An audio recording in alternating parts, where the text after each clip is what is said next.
Hi, family, and welcome back to Thinking Thanks Tuesday with me, Zoliswa, or Xhosa, whichever you want to call me. So, hi, family, welcome back on our channel, Thinking Thanks Tuesday. So, for today, we're coming back with current affairs, news, and so on. So, if you don't know what Thinking Tanks is all about, Thinking Tanks is about current affairs, news which were trending, or news which I feel like I would like to say something about. So this is just it's most trending news, or most news which were like in everybody's on everybody's mouth. So now I just decided, okay, let me look at them and so on. So there's nothing special which what kind of news we do. We just take whatever news which are trending, current affairs, or whatever which is on our news. So we deal with just discussing news. That's how boring we are. So, family, as you all know, we last week we were doing our regular suspects again. Your Dr. Nandipha. Let's see what we were doing last week. Let's just make it right. And I don't think we're going to have any difference today as well. It's going to be our regular suspects. Maybe we'll add some new names into our list. So for today, we still have some news on Dr. Nandipha investor case, because the correctional service people took a scroll around the prisons where Dr. Nandipha and her her boyfriend Abista are. So that's what we're going to look into in Dr. Nandipha, the correctional service visit, because of we felt like Nandipha, especially Dr. Nandipha, was the one which is enjoying a prison stay, because people are complaining about the way she is behaving, and the fact that most people believe that the Tabo Bister saga or team is getting what you call it, preferential treatment in prison. So that's why we're there. So there was some developments on Dr. Nandipha investor case. And then last week we did Sikasta Simenia, which was saying congratulations to her. And then the unrest is a unrest anniversary. I think it was this year is the second year, not the first year. And then Kwebane and the S194 inquiry committee. We remember we talked about that last week, but this time around we are also in courts with her. We don't have anything on Mashatile this week. We don't want to do anything on Mashatile, because Mashatile's story, we don't know how truth or how valid it is. There's still a lot of investigation which needs to take place, because ANC knows how to talk in two tongues, believe you me, whereby you need to look at the person but not at the person's associates. If you're associating with people which are questionable, you'll also be questionable. That's as easy as it is. And the Blue Light Brigade, I didn't hear anything about that. And so far, I think that it's now an investigative case. So that was last week's stories, and so on. We also did Rosemary last week, which she was in jail and so on. And also did the torching of trucks last week. So what we are doing this week, let's see. This week, obviously, as I said, we're going to be doing Dr. Nandipha. We're also doing Zuma. We also do Mkhwebane. We're also going back on the truck, torching of trucks. We also, this week, it's all about the Zanzilis. We've got 3 Zanzilis in our method this week. We've got Zanzile Kumede, which is also has to do with the courts. We've got Zanzile Kumalo, which also has to do with the courts. We've got Zandile Christmas Mafa, which also has to do with the courts. So yeah, that's what we are doing. And then we've got the thousand. One of the other news which were very sad also in the beginning of this week was the 1,000 plus minus 1,000 shacks that were burned down in KZN. and yeah, how people couldn't even get they stuff out of the burning shacks because there was no way, the fire was just all over the place. And yeah, your gift of the givers, Red Cross, governments were there to try to assist the matter. And we also got the VBS Bank saga, saying that we are in the courts. So it looks like today we are back in the courts as well. So we are camping at the courts as usual. So let's do our first case, which is your Tabo and Nandipha. So with the Tabo and Dr. Nandipha saga, it says that last week, before the Dr. Nandipha went to the High Court, we know that she was appealing her unlawful unlawful arrest or so on in the High Court. So what happened is that before they went there, the the Correctional Service Commissioner went on an oversight visit to Kronstadt, where Dr. Nandipha Makudumane is detained. And then after that, he went to go visit Jose Mampuro in Pretoria, where Thabo Bester is. So, with that whole visitation, apparently they're trying to iron out the concerns or the questions which people might have where they feel like, especially Dr. Nandipha Magudumane is getting preferential treatment in jail. She is not like your typical convict. So, and yes, to tell you the truth, the people are right because the what's the name of this person now? The commissioner of the correctional service. So when they went there, it's Commissioner Mahoti Tabokhale, hopefully I'm saying right, was the one which was telling us that firstly in Dr. Nandipha's case, she is not in the cells like your typical cells where everybody is held and so on. Stays in the hospital side of the prison, and then because of she's a high profile offender, she needs guards all the time. Secondly, that part of the prison is highly security section, and she doesn't interact. There's no interaction with others, so and so on. Doesn't that say that she is getting special treatments because for the fact that she's not in a cold cell like the other prisoners and so on? And yeah, they did have that all going about showing cameras and so on, and also where she normally gets to do her makeup. I think that prison goes around is revolving around her. So that Kronstadt prison is her new home now. So there's nothing which says that she's uncomfortable in that prison and so on. They try to make her space as comfortable as it can be.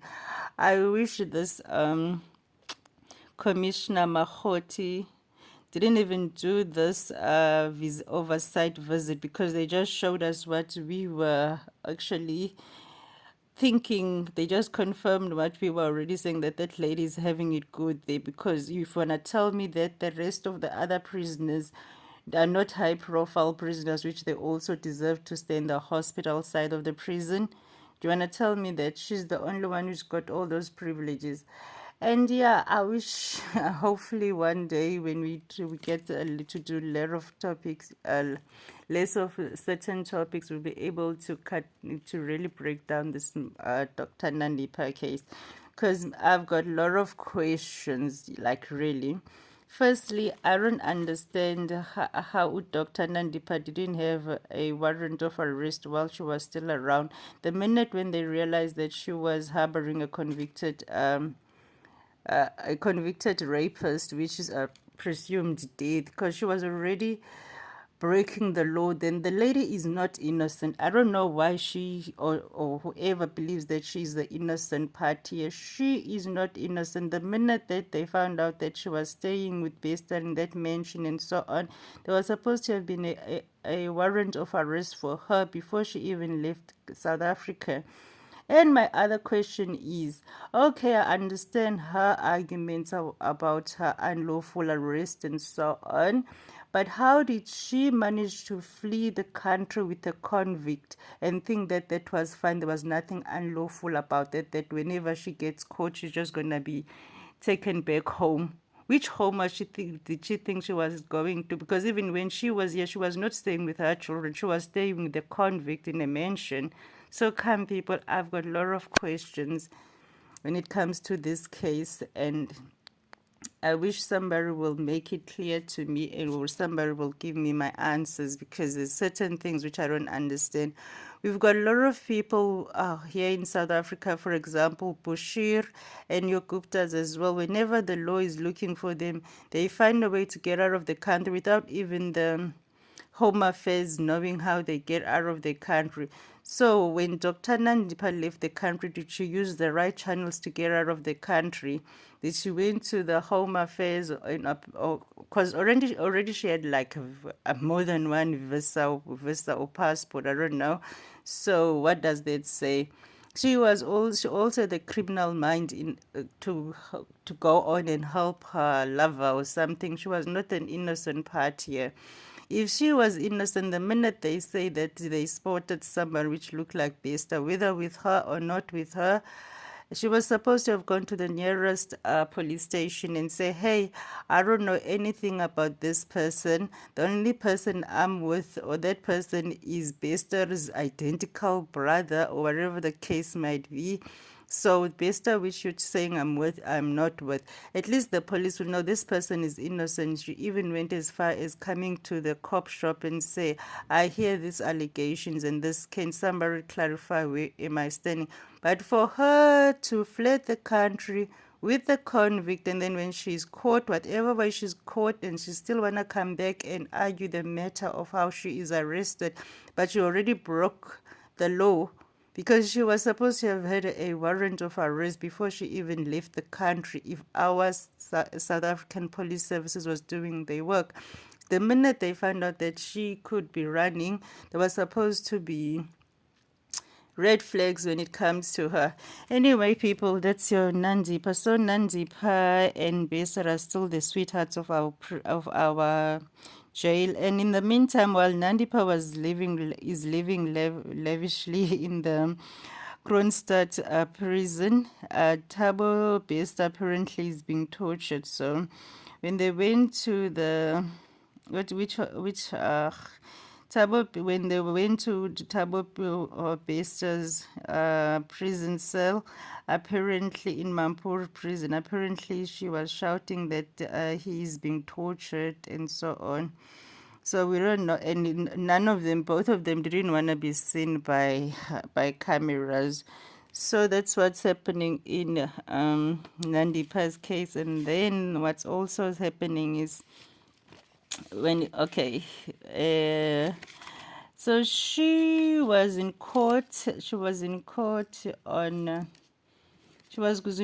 on Friday for the unlawful arrest, as we said, and then the case was dismissed. So, on convicted murder and rapist Abobester girlfriend Dr. Nandipha Makudumani's application for leave to appeal her arrest ruling was dismissed with cost by the Free State High Court, but her legal representatives say she still has other legal avenues to pursue. They say they'll take instructions from her whether to petition the Supreme Court to apply for bail. And as you all know, that on the 8th of August 2023, they're all supposed to be at the magistrate court. So we're still waiting on that. So her case, unlawful arrest case, was dismissed again with cost. So that's where we are with Nandipha. Nandipha is just buying time, if I must tell you. That's what most rich people do. They exhaust you, they give you the runaround because they know they can afford legal representatives. But when it comes to poor people who don't have money to afford legal representatives, for them the case becomes like a drag and so on, and until people just give up. So we'll see what's next, what she will do. And while we're still on, we'll be in the courts now for Zuma. So there's also on the same breath with the quotes, Baba Zuma, Tatu Zuma is Zuma was okay. It says yeah. This one is Zuma to go back to prison. So it says Zuma was jailed for 15 months for contempt of the Constitutional Court after he refused to obey an order to appear before the Zondo Commission. So that was his original crime. So the crime was 15 months for contempt of the Constitutional Court. That was it. And even for him to get to that part of getting that 15 months for contempt of the Constitutional Court, because he didn't want to go to the Zondo Commission and so on. Most of us believe that his legal team was the one which is really bringing him down, because there was nothing wrong with Zuma, as we said, to go to the commission just like his buddies and just sit there and say nothing, or just plead there and say, I can't remember, I don't know, I can't answer. All of those things, there was nothing wrong for him to go and do that. But for him to walk out, for him not to go to the commission, the problem with the courts is the courts wants to teach people a lesson. So if our former president is behaving like that towards justice system, who is going to respect the justice system at the end of the day? So that's what the courts are all about, that everybody needs to have something which they respect, even if you can be more powerful than the others. But when it comes to law, and you know that you do not have powers, you just like any other person. So now the Concord dismisses his bid to overturn CSA ruling that former President Jacob Zuma must return to prison. Concord finds Zuma's release on medical parole was unlawful. And on the same breath, apparently, when it comes to the Zuma Foundation, it says that the Zuma is in Russia for medical conditions. Okay, so as much as this is Zuma's release on the ruling is taking place out, Ubaba is not here. So now we are still trying to figure out which one do we take, because when you hear what the ANC is saying about the Zuma matter, they are saying two things, because the spokesperson of the ANC were like, yes, they respect the law and they can't go beyond what the law says. Sorry, but on the same breath, they can't let an old, as the ANC, they can't let an old man go to jail and so on. So I really don't know what they're saying when it comes to ANC and this matter. Are they going to try to get somewhere? I don't know whether a presidential pardon is given for 15 months. They're going to try maybe to get a presidential pardon for Zuma, so that he doesn't even have to do the months. Or does it means that if he was only in jail for 2 months, so he's gonna go back and go do his 13 months again? This is so confusing, because when he went out of jail, it was because of medical reasons. But then once he was out of jail and supposed to be home because of his medical reasons, he was busy going into courts in and out and so on. Yeah, Uzuma is another one now. And then from Mutatu Zuma, we move to Concord ruling that Mkwebane's suspension was lawful.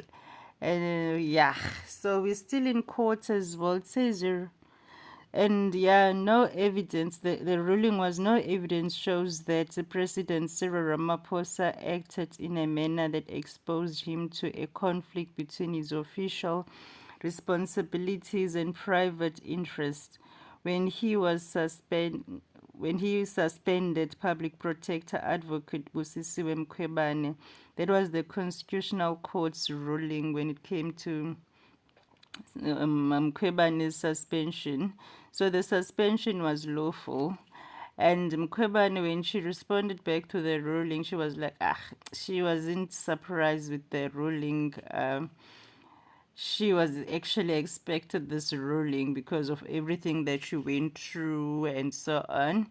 And anyway, I think by now she must just wait until a term ends, because a term is ending in October. It's only few months before October, and then there's already nominations for the next public protector taking place. So what's the point of her trying to fight hard for something which she knows she isn't gonna get?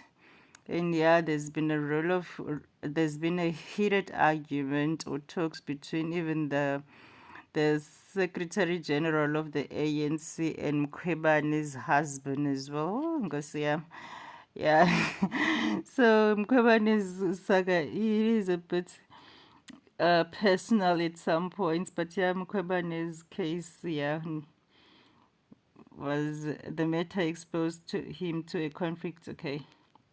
Mkhwebane is the response on private interviews when he's suspended. So the suspension was lawful. That's what it says. So Mkhwebane now must just take a bow and leave. And also from last week, we had the torching of the trucks. Apparently, there are people which have been arrested in connection with the torturing of the trucks. It says here, truck attack suspended suspects. Attack suspects in court. Men accused of being behind the recent torching of 9 trucks in Mpumalanga made a first appearance at the Emelo Magistrate Court on 17 July 2023. They are charged with several counts of aggravated robbery, malicious damage to property, conspiracy to commit crime, possession of an illegal firearm, and 1 count of attempted murder.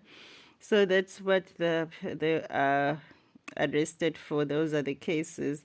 So the matter has been postponed to the 27th of July 2023 for a formal bail application. So with the whole torching of trucks, there's been a lot of talks, there's been a lot of people saying what's the cause and who's involved. For example, apparently there was a City Press report on City Press reporting on a leaked intelligence report which suggests that an organization of truckers sympathetic to former President Jacob Zuma, together with Operation Dudulo, were the key instigators. Okay. City Press is reporting on a leaked intelligence report which suggests that an organization of truckers sympathetic to former President Jacob Zuma, together with Operation Dudula, were the key instigators of the violence. So that was one of the rumors which were going on, that actually it's a trucker organization which is which is sympathetic towards former President Jacob Zuma's situation. As you all remember, when the last time when Jacob Zuma was arrested, that's when the uprising and the riots were happening. So with the Zuma ruling which took place the other time this week, which says that he needs to go back to prison, some people think that the torching of trucks can be related to that decision, which we do not know, but hopefully not, because now they can't be burning trucks if Zuma is in Russia and taking his medical treatment, which means that we will have to find a way to get Zuma back to South Africa if we ever do. Because do you think that Zuma will come back if he knows that he needs to be in jail? Anyway, that's that story with the trucks. At least with the truck story, we know that there's people which have been arrested, and yeah, they are charged with several accounts of aggravated robbery, malicious damage to property, conspiracy to commit crime, possession of an illegal firearm, and one count of attempted murder. So that's what they are arrested of. And then we've got another Zandile. So with Zandile Gumede, fraud and corruption trial resumes. That was also what has been in our courts. It says the fraud and corruption trial of former eThekwini Mayor Zandile Gumede and 21 others resumed on Tuesday in the KwaZulu-Natal High Court. Her co-accused includes former municipal manager Sipho Nzuza and some former ANC councillors. They face charges that include fraud and corruption in connection with a multi-million rand waste removal tender in 2017. So the story is money racketeering and so on.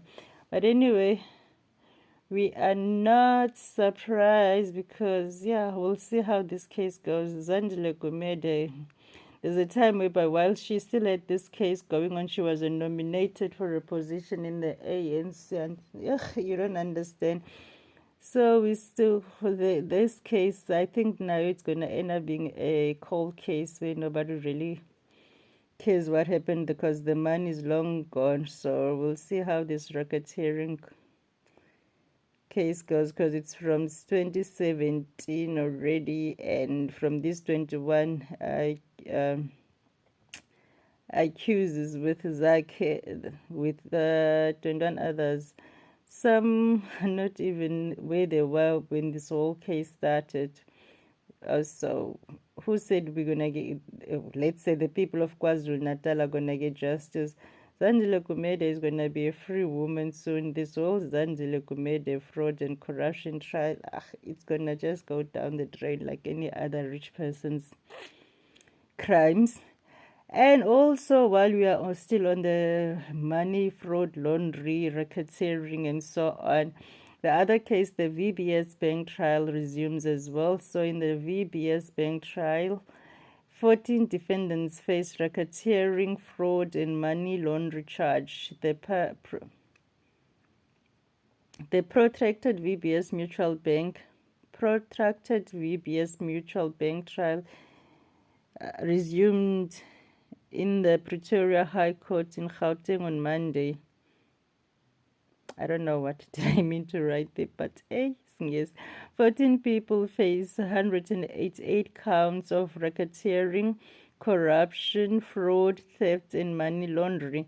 They allegedly swindled the bank out of staggering 2.3 billion and stand accused of altering financial statements which led to depositors losing their money, mostly poor Limpopo villagers. So that's what you see when it comes to fraud, racketeering, money laundering, swindling banks, and so on. Those white collar crimes are done by rich people, and most of the time, the mafias of white collar crimes, they just get a slap on their wrist and that's it. But the people which really loses their monies are the poor people which put into these schemes, which put into even a bank. You wouldn't think a bank will bankrupt you. You won't think when you take your hard-in savings and go put it in a bank, you think that's the safest place it could be than being under your mattress. And now when you're gonna go to the bank and you find out the bank is no more because there's no more money in the bank, what do you call that? Where do you even get your money back? So from Zuma, Russia, Zandile Gumede fraud, VBS fraud. What else do we need to do? Zandile. Okay, on the Senzo side of things, let's see. Are we not jumping anything? Okay, now we're doing on the Senzo story. Zandile Khumalo Zandile Khumalo returned to the stand as Senzo Meyiwa's murder trial continues. In the Pretoria High Court yesterday, Khumalo was the first witness in the retrial. So we all know that there's a retrial of the Senzo Meyiwa case now after Judge Rata Mukhatleng took over the matter. So in retrial, new judge. Okay, it says the court heard her recollection of events leading to the death of Meyiwa. This includes allegations of botched robbery at her family home in Vosloorus. She testified that a fight ensued and so on. So we all know what happened.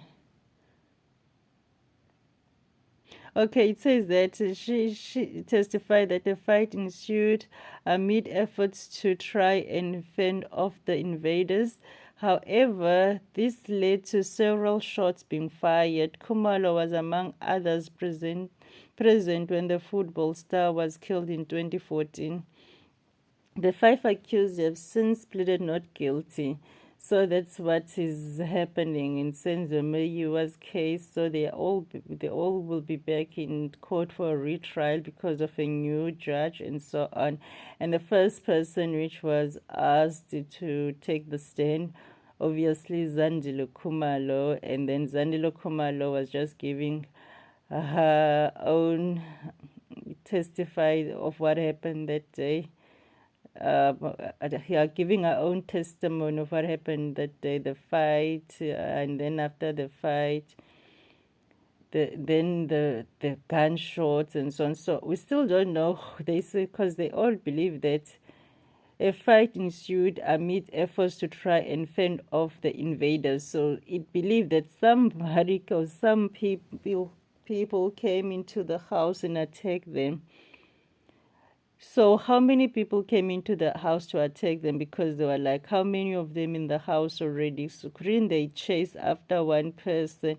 Couldn't they have tried to identify one person among those people, like proper identification of the person, even if it's a sky, it's a mark which is going to be identifiable to the police. So that's where we still are with the Dr. Miewa's case. So, and then so we've got the Zanzile Kumalo, we've got the Nandipha. Okay, I think for today we are done, and then we've got the Senzo Meyiwa, which even today the case was still going, and then we've got thousands of sheikhs burned down in KwaZulu Natal. That's one of the sad stories which happened as well. That a fire burned down almost everything, and the people's lives and the people whatever they had. Says station. Okay, the sheikh fire. Oh, there's over 1,000 plus minus 1,000 sheikhs scattered in Durban. We know that happened over the weekend, and as we said, all the helping institutions try to help. And the station strangler could go free. So the so-called station strangler could soon be free. Norman Afzal Simon has spent almost 30 years behind bars after he was convicted of murder and kidnapping. He's due for a parole, and that was between the whole station strangler thing happened between 1986 and 1994. I still remember some of us were in primary. So, but then the problem is with this guy, he was only convicted for one case, and the other case, no, he was never found guilty for the other case, but there were a lot of bodies and cases which came with this case. So here the only problem is he's due for a parole, and where he'll be staying, it's among the people, and the people are not really happy to be staying around with the station with the serial killer, because that's what people see him as. He was one of our first serial killers. And gosh, it was those times so difficult being a child because we never used to take lifts and so on. You were just used to be scared. When somebody used to call you, you used to run like crazy. And the worst thing which made this station strangler story even more scary, because my guy Norman Afzal Simon was a primary school teacher. So you could imagine when we used to look at our teacher when this whole station strangler story was going on. We just didn't know how to trust them. So, yeah, that's what's happening. My guy might be coming But here he is going to be out on parole, but there's a lot of instructions or rules which comes with these parole. But we don't know. Human beings are smarter than systems. For him to follow those rules, the parole and so on, yes, it's durable, but then how smart is he not to manipulate his surroundings to work for him again? Is he really, really being rehabilitated? We don't know. And believe you me, I'm sorry to say this, but things are easier for people which got bad intentions now, because if you are looking for somebody, you can even just Google online and find them where they are and so on. You don't have to do it physically. So hopefully whatever the parole conditions which he's getting, they are going to be strict enough so that the children around where he will be staying will be safe, because that's the thing with all of these. The children gets to suffer the most, especially children from disadvantaged backgrounds, because the parents most of the times are not at home, they are at work, they're trying to make a living. Who can take care of those children when the parents are not home? Most of the times, nobody. You as a child have to grow up before your time and learn to protect yourself, or otherwise you'll be everybody's victim. So let's just hope with this whole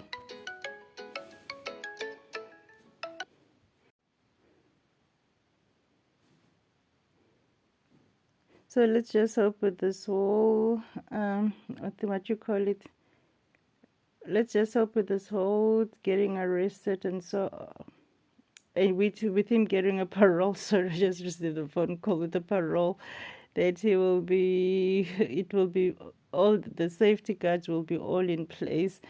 Anyway, family, I think for today we are finished. We did our regular accused, Dr. Nandipha and Besta, where the Commissioner of Correctional Service went around to go check and so on at the prisons, where the two separate prisons, and tried to tell us no, there's no special treatments to any other person, which she's not even staying in a cell, she's staying in a hospital side. Okay, of the thing, but anyway, we don't know nothing. We've done Zandile, we've done Zuma to go back to prison, we've done Kwebana being dismissed, touching of the trucks, yes, whether the touching of the trucks are related to Zuma. Zandile Gumede, she's back in court again. Oh, we forgot Zandile Mafa. The one apart from this side was Zandile Mafa. How Zandile Mafa is back in court. Okay, we know Zandile Christmas Mafa was the one which burned down the parliament, apparently, allegedly. And this week, he just went to court and was just saying his say and so on as usual. Zandile, it is a cuckoo case. If we don't want to admit it, we're just wasting our time. So yeah, today we're just going to look at who's Zandile Mafu, how did he become famous, and we all know there's been political parties which try to support him, but along the way you end up being confused, because one minute he's saying this, the next minute he's saying that. Whether he's got a mental problem or not, we don't know. But anyway, family, I think for today we'll end with the Zandile Mafa story. So take a look at the video, enjoy the video, and we shall all meet again next week when we come back to Thinking Thanks Tuesday with a new story, or with our regular accuse and add more on what is on the developments. So thank you very much, family. As we say goodbye, enjoy your week ahead, and please don't forget to comment, like, subscribe, and share this then share this channel with friends and whoever you think might be interested. And yeah, we shall see what it's all about when it comes to Zandile Mafa. But I think now he must just go to mental evaluation. That will be best for him. So 25 goodbye, years family. Hope you all from have now a wonderful 2023 until after 2043. I'm not afraid of a life sentence. You took me to the psychiatrist. That is not psychiatrist, is a court, is a private court. So me, I don't want whites in this land. They must bring back land to black peoples, and that whites are murderers, whites are killers. They kill us blacks. They took 98% of the land. Blacks are staying in only just 2% with their shacks caught fire. Too much black people don't have jobs. Many whites are not educated, but they have high positions. There are too much blacks who are educated. 60% of blacks are educated. Only 16% of whites are not educated, but they have high position in workplaces, in private, in public. We blacks, we must be careful of the whites because they are like the Jewish, like the prosecutor sitting here, this Jewish. They are murderers, ne? They make ammunitions. I'm talking of this Jewish from Israel. As we know that the Jewish are murderers. I want that parliament which I ban it. I ban it so that it must move here. It must be changed to be a public toilet. That parliament is go to Bloemfontein, and Helen Zille is a racist right wing. Yeah. Point of order last, and then the premier of this province went to USA for his own interest of AGOA. What? The leader of DA was staying in Hazel with only a matric, went to Ukraine, also there to talk what is in his own interest of his DA racist right wing for only whites. They make blacks dull. Blacks, they fired Musimaiwa Maimani. They fired too much black people because they used them. After that, they throw them.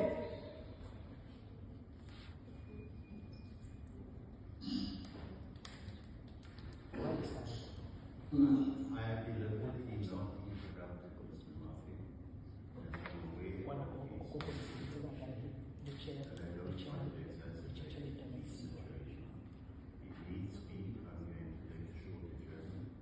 currently India is trying to speak to Mr. Martin,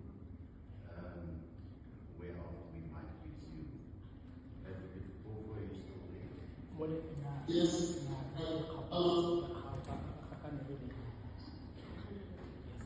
Just with respect to the video, perhaps if the court's video is put off, maybe improve the bandwidth, I'm not sure. Not so technically minded.